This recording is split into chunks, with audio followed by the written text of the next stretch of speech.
Bonjour à tous, j'espère que vous allez bien.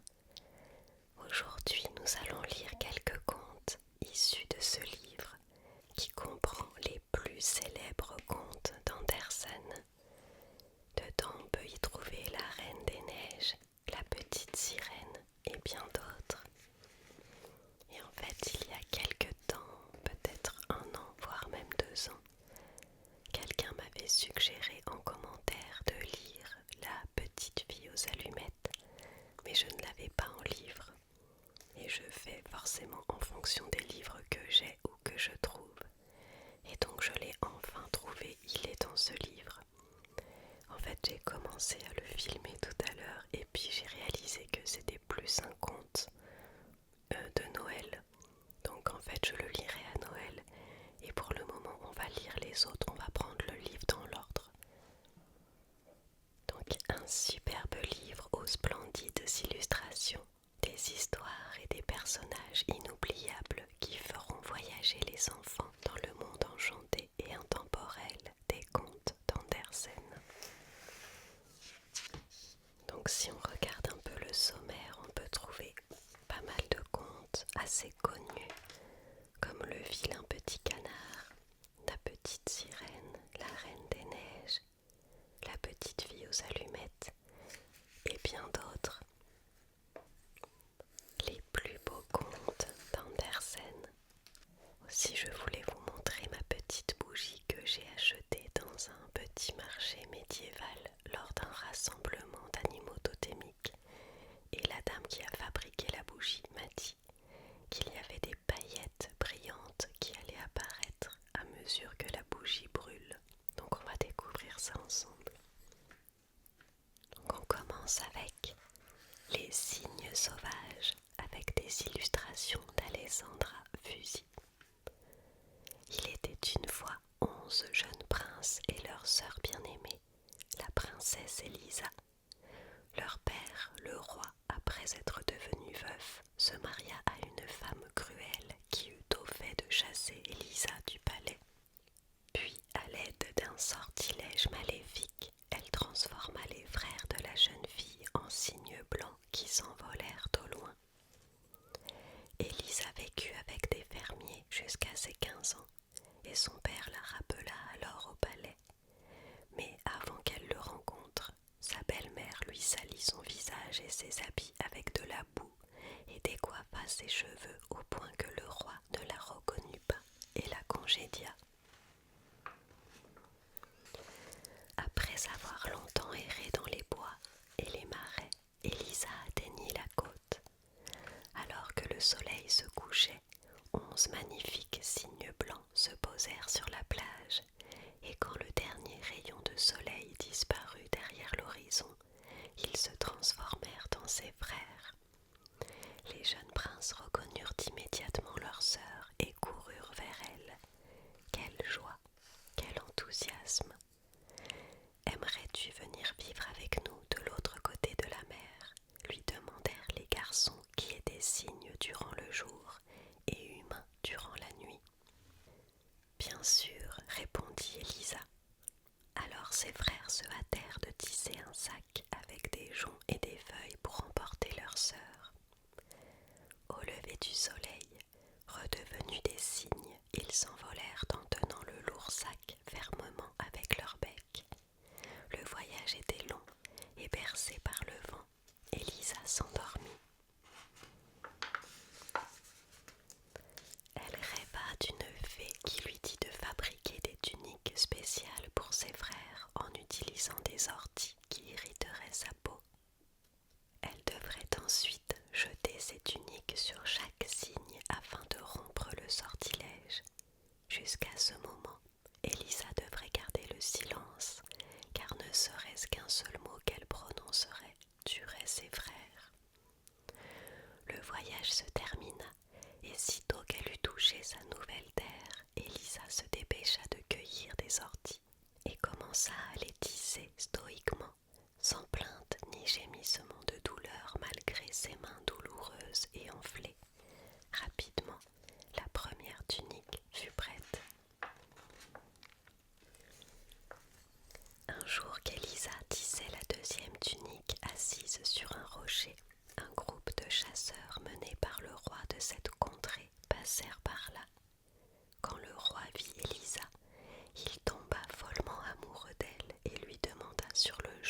le suivre au palais royal pour l'épouser. La jeune fille accepta d'un hochement de tête et quelques jours plus tard, le mariage fut célébré. Le mariage royal n'avait pas affaibli l'amour d'Élisa pour ses frères. Chaque nuit, elle se rendait au cœur de la forêt pour cueillir des orties, brassée après brassée, qu'elle tissait ensuite toute la nuit. Certains courtisans remarquèrent les étranges habitudes nocturnes de la reine et la suspectant d'être une sorcière, ils le rapportèrent au roi. Afin de lever le doute et faire taire les bavardages à propos de sa femme, une nuit, le roi la suivit discrètement. Mais la voyant réellement aller en forêt toute seule, il en vint lui aussi à croire qu'elle était une sorcière. À contre-cœur, il ordonna de l'emprisonner en attendant qu'elle soit jugée. Cependant, la pauvre Élisa fut autorisée à prendre les tuniques et les orties dans sa cellule. Ainsi, même dans le sombre donjon, elle continua à travailler infatigablement, tissant et cousant le tissu urticant. Le jour du jugement, Élisa fut conduite avec toutes ses tuniques par les soldats sur la place où elle monta sur une estrade en bois pour être jugée. Soudain, les 11 cygnes descendirent du ciel, prêts à se battre jusqu'à la mort pour leur sœur. Immédiatement, Élisa jeta une tunique sur chaque oiseau et à la stupéfaction des spectateurs, ils se transformèrent en 11 princes splendides. Le sortilège désormais brisé, Élisa pouvait enfin tout expliquer à son mari, qui, désolé et plein de remords, lui demanda pardon devant ses sujets. Une fête grandiose fut ensuite célébrée, et depuis ce jour, Élisa, le roi et les 11 princes vécurent ensemble une vie pleine de joie.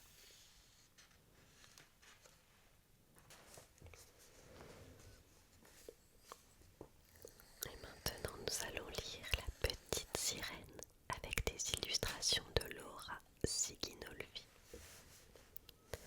Il était une fois une petite sirène aux yeux bleus et aux cheveux dorés qui vivait au fond de la mer dans un magnifique château de nacre et de corail. Bien qu'elle eût tout ce qu'une sirène pouvait souhaiter, y compris une voix si belle que les rochers eux-mêmes tombaient sous le charme, elle était toujours triste. En effet, elle était tourmentée par le désir de connaître le monde des humains. Son père, le roi de la mer, et ses 5 sœurs aînées lui disaient sans cesse « Petite sirène, pourquoi se hâter? Tu verras leur monde, cesse de t'inquiéter. » Mais elle attendait avec impatience le jour où elle nagerait jusqu'à la surface pour explorer l'inconnu. Quand elle eut 15 ans, son père l'autorisa à réaliser son rêve. Plus heureuse que jamais, la petite sirène se précipita des profondeurs jusqu'aux vagues qui troublaient la surface de la mer et émergea près d'un vaisseau majestueux. Une joyeuse mélodie dansait dans la brise marine et les lumières du navire, décoré pour une fête, se reflétaient sur les vagues agitées. À la proue, un jeune homme élégant et d'apparence aimable contemplait la mer. Le cœur de la petite sirène eut au fait de fondre d'amour pour lui. Tout à coup, le ciel rosé du crépuscule s'assombrit de nuages noirs et un vent puissant cingla la mer. Une tempête de pluie et d'éclairs éclata et les vagues secouèrent le navire si violemment qu'il se cassa en deux et plongea dans les abysses. Tous les passagers du navire furent dispersés dans la mer et la petite sirène ne put secourir que le prince qui reposait inconscient sur un morceau du bateau naufragé. Le tirant de toutes ses forces, elle parvint jusqu'à la plage et le posa doucement sur le sable. Même inconscient, le visage du prince paraissait sincère et brave, et la petite sirène baiser sur son front. Tout à coup, elle entendit des voix et voyant une jeune fille s'approcher, elle se hâta de se cacher derrière un rocher.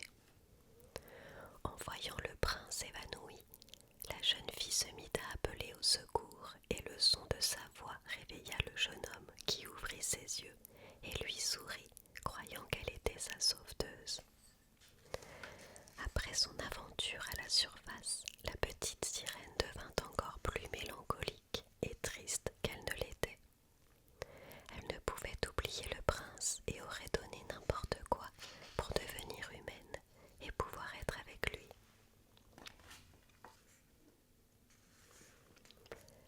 Alors, un jour, elle alla demander de l'aide à la terrible sorcière de la mer qui lui dit « J'ai une potion qui te débarrasserait de ta queue. En échange, c'est ta voix que je veux. Mais si à épouser le prince, tu venais à échouer, tu deviendrais écume pour toujours. À toi de décider. » La petite sirène accepta, but la potion qui était horriblement amère, et avec de terribles crampes, vit sa queue se transformer en 2 jolies jambes. La petite sirène se dépêcha de nager vers la plage où elle avait vu le prince pour la dernière fois, et un peu avant d'y parvenir, elle le vit arriver. En effet, chaque jour, il venait se promener à cet endroit dans l'espoir d'y revoir celle qui l'avait sauvé. La petite sirène brûlait du désir de lui expliquer que c'était elle qui l'avait secouru après le naufrage, mais étant désormais muette, elle n'en était plus capable.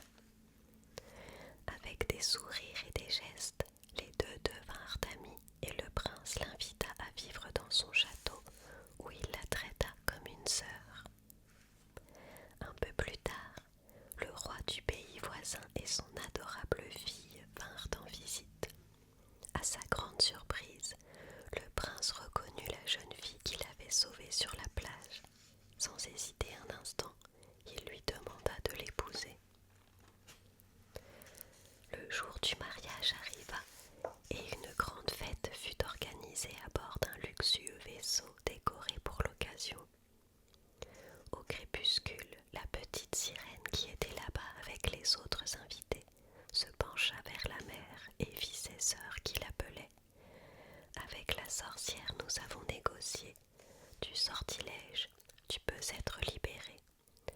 Elle ne te transformera pas en écume si l'assassinat des jeunes mariés tu accomplis. Mais la petite sirène n'avait pas le cœur de faire ce qu'on lui demandait. Alors elle plongea dans les vagues et se transforma en une douce écume. Les filles du vent eurent pitié et soufflant sur elle, elles la soulevèrent de la mer et l'emmenèrent au ciel. C'est ainsi que la généreuse petite sirène passa le reste de ses jours, à voltiger avec grâce et bienveillance au-dessus de la mer, regardant d'en haut le monde des humains.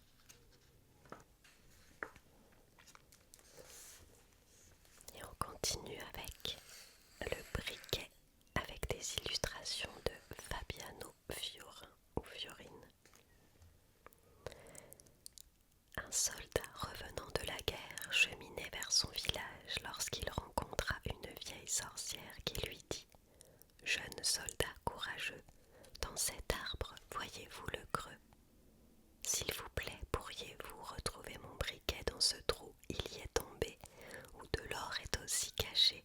Vous pourrez le prendre si mon briquet vous parvenez à me rendre. » « Pas de problème, mamie, je vais vous le retrouver, » répondit le soldat un peu par politesse, mais un peu aussi, ou peut-être surtout, parce que l'or le tentait.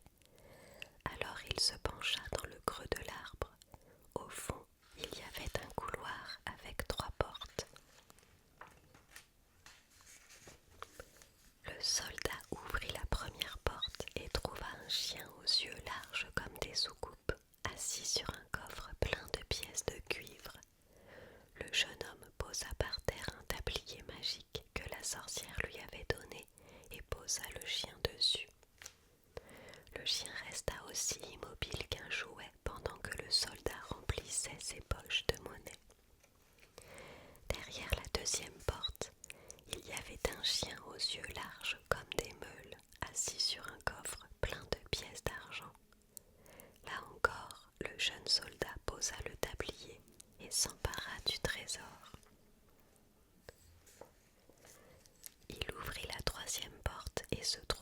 face à un chien aux yeux encore plus larges, gardant un autre coffre. Avec la ruse du tablier, le soldat put ouvrir le coffre et y trouva des monceaux de pièces d'or brillantes comme le soleil. Il remplit son sac à dos et était si excité qu'il en oublia presque le briquet de la sorcière, jusqu'à ce qu'il l'aperçoive sur le sol et le ramasse. Puis, débordant de joie, il ressortit du tronc d'arbre. Quand la sorcière vit le soldat ressortir de l'arbre avec le briquet, ses yeux se mirent à briller tellement qu'il en devint suspicieux et lui demanda: qu'a-t-il de si spécial ce briquet pour que tu le veuilles à ce point? Ça ne te regarde pas, donne-le-moi maintenant, répondit la vieille femme avec impatience. Vraiment, alors je le garderai pour moi, répliqua-t-il, s'esquivant avec le briquet et les pièces. N'ayant jamais eu aucun sou auparavant, il fut grisé par toute cette richesse. Au lieu de continuer son chemin vers son village, il se dirigea vers la ville où il vécut la grande vie, entouré de profiteurs et de flatteurs. Un jour, il entendit parler d'une belle princesse que le roi, son père, avait enfermée dans une tour, parce que d'après une ancienne prophétie, son destin était de se marier à un modeste soldat. Intrigué, le jeune homme essaya de la rencontrer, mais en vain.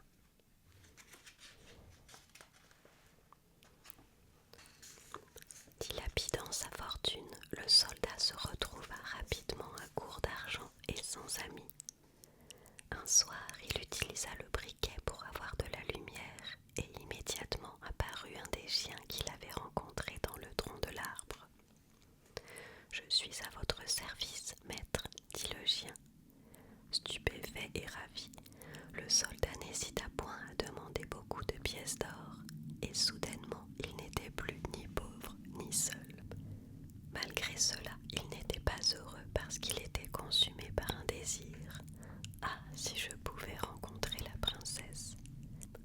Alors il eut recours au briquet et demanda au chien de lui apporter la fille qui était enfermée dans la tour.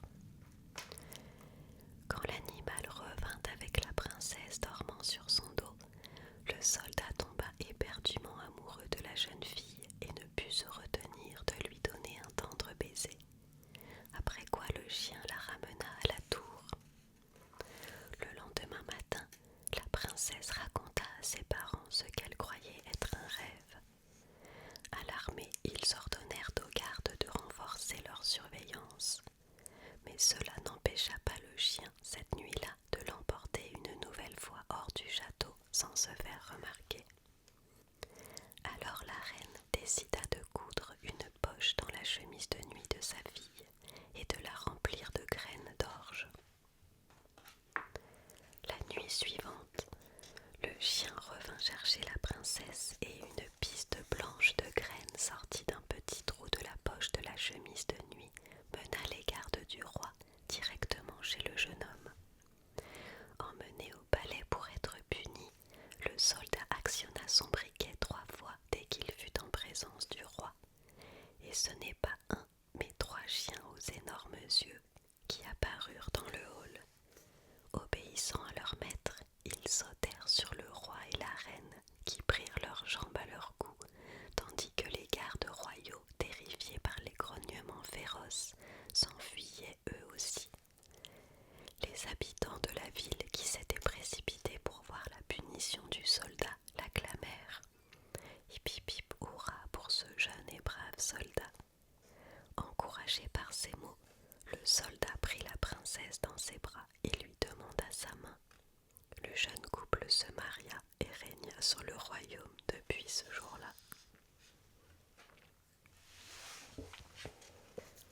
On continue avec Le vilain petit canard, avec des illustrations de Federica Nuccio et Roberta Votero. Par une chaude journée d'été, parmi les roseaux de la mare de la ferme, une cane couvait ses œufs. Je suis impatiente de voir éclore ses œufs et d'avoir mes 6 canetons sous mes yeux.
ce que disent les gens. La beauté est passagère, tout cela est changeant. Réjouis-toi parce que tu es fort et que tu nages bien. Ne te tourmente pas pour ton apparence, cela ne rime à rien. Cependant, les railleries des animaux de la ferme continuèrent jusqu'au jour où le petit canard ne put plus les supporter. Alors il s'en alla. Après avoir longtemps erré, il trouva une mare habitée par des canards sauvages qui l'accueillirent chaleureusement. Que se passe-t-il leur demanda le caneton quand des bruits inquiétants résonnèrent dans le ciel. Les chasseurs ouvrent le feu, répondirent-ils. Oh non, ils ne pouvaient pas rester dans un lieu aussi dangereux. Dès que les tirs cessèrent, il reprit sa route. Le caneton arriva à une hutte où vivait une vieille femme avec un chat et une poule. La vieille femme aimait manger des œufs de canard, alors elle accueillit le caneton dans l'espoir qu'il lui en pondrait. Mais des semaines passèrent et le petit canard n'avait pondu aucun œuf. Alors le chat et la poule se mirent à le tourmenter en lui disant « Si tu ne ponds pas des œufs et n'as rien d'une beauté, pourquoi devrions-nous te garder? Pourquoi aurions-nous pitié ?» Alors le caneton comprit que cet endroit non plus n'était pas pour lui, et il poursuivit son chemin. L'automne arriva, amenant les premiers froids. Un matin, le vilain petit canard vit une majestueuse volée de cygnes en route vers des pays plus chauds. Alors il pensa « Ce serait formidable si je pouvais aller avec eux. » L'hiver arriva et le vilain petit canard était toujours seul et sans abri. Il passait ses journées de plus en plus courtes à patauger dans une mare qui devenait plus froide chaque jour.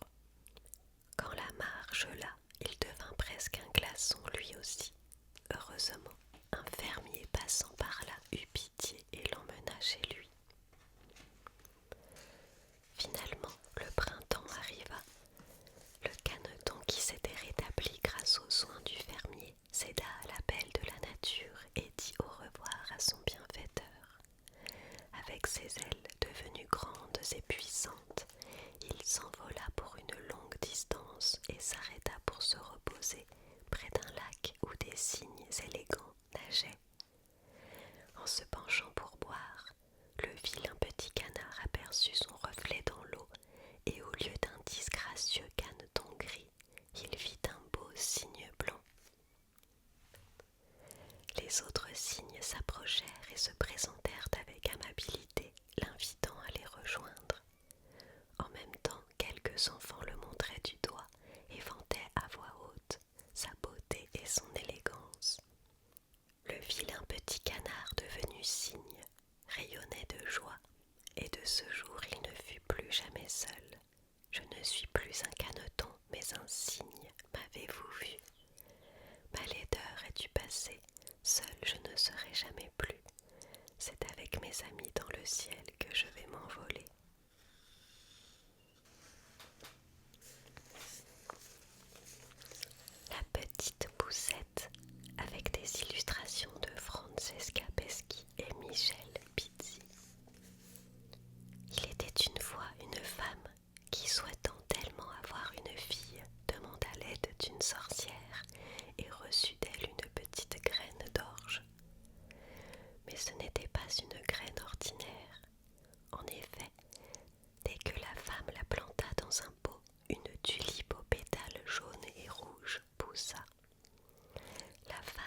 Poussette à condition qu'elle l'aide dans les tâches ménagères.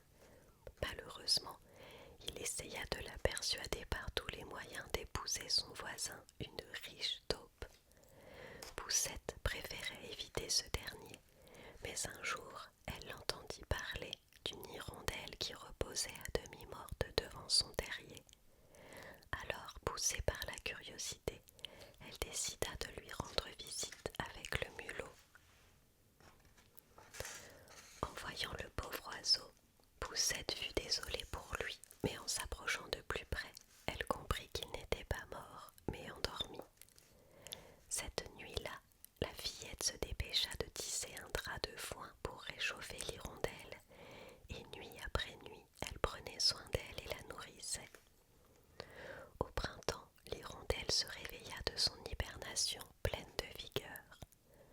Avant de s'envoler, elle dit à Poussette « Merci de tout mon cœur, j'espère qu'un jour je pourrai t'aider en retour. » Le jour désigné pour son mariage avec la taupe, Poussette enfila sa robe de mariée et sortit pour admirer le ciel une dernière fois.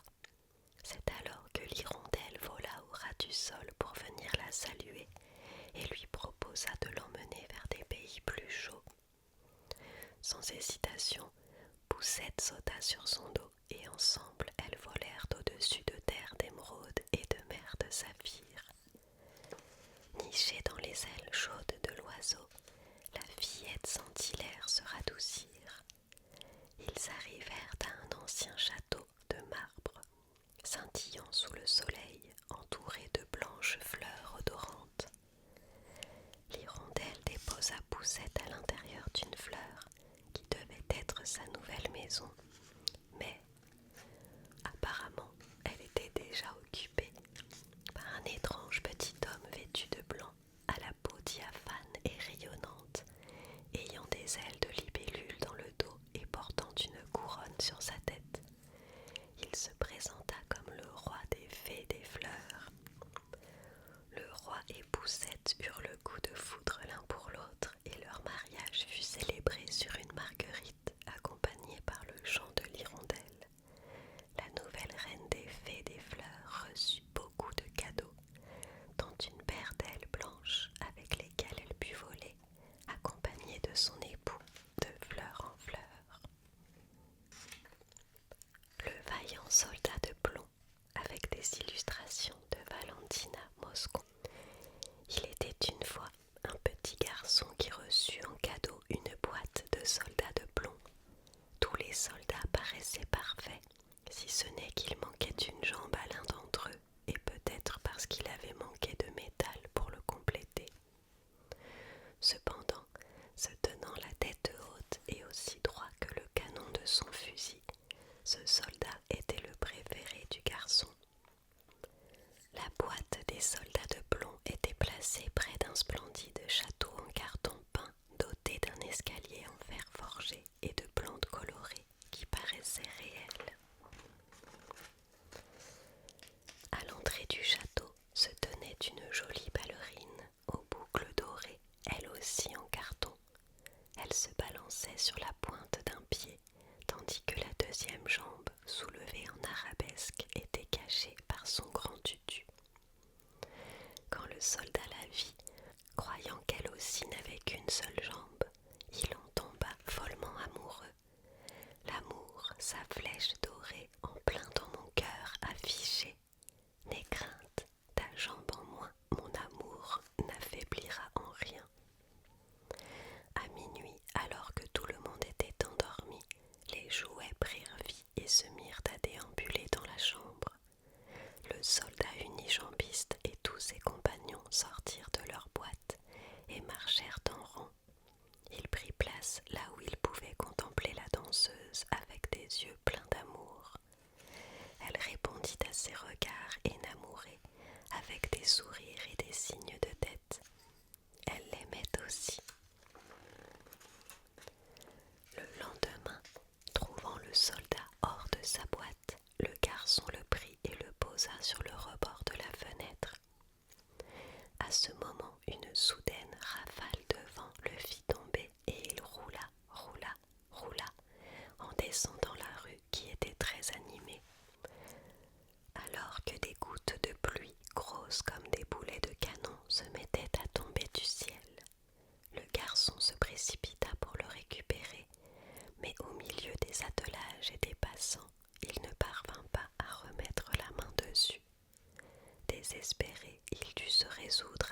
les égouts. Dans ces ténèbres malodorantes, le soldat ne perdit pas courage et pensait à sa bien-aimée. Bien que tu sois loin de moi, mon cœur bat toujours aussi fort pour toi. Les égouts finirent par émerger à la campagne et leur courant rapide se jeta dans un lac, propulsant le soldat de plomb en un fantastique plongeon. Alors qu'il tombait au fond de l'eau, un grand poisson crut voir en lui un délicieux morceau et l'avala. Par la plus extraordinaire des coïncidences, le poisson fut attrapé par un pêcheur qui le vendit à la cuisinière de la famille du garçon. Elle ouvrit l'animal pour le nettoyer et reconnut immédiatement le soldat unijambiste. Le garçon fut très heureux de retrouver son soldat préféré et l'emporta triomphalement dans sa chambre. Les regards de la ballerine et du soldat se croisèrent et ils échangèrent le plus doux des sourires. Mais comme le garçon remarqua que le soldat sentait le poisson et que sa peinture était écaillée, il s'écria « Burke, je ne le veux plus !» et il le jeta dans la cheminée crépitante. Sous les yeux de la ballerine, le soldat commença à fondre. C'est alors qu'une bourrasque balaya la chambre et souleva en l'air la danseuse, qui tomba dans le feu en une délicate pirouette. Le métal fondu du soldat et la chaude cendre de la ballerine se mêlèrent en une tendre étreinte, et depuis lors ils ne pouvaient plus être séparés. Pouvions-nous aspirer à plus beau destin que dans le feu de l'amour être unis sans fin? Ça se termine pas très très bien en fait. Mais l'amour c'est souvent dramatique.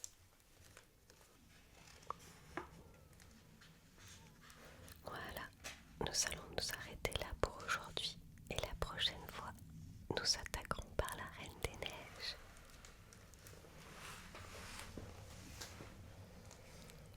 Voilà, j'espère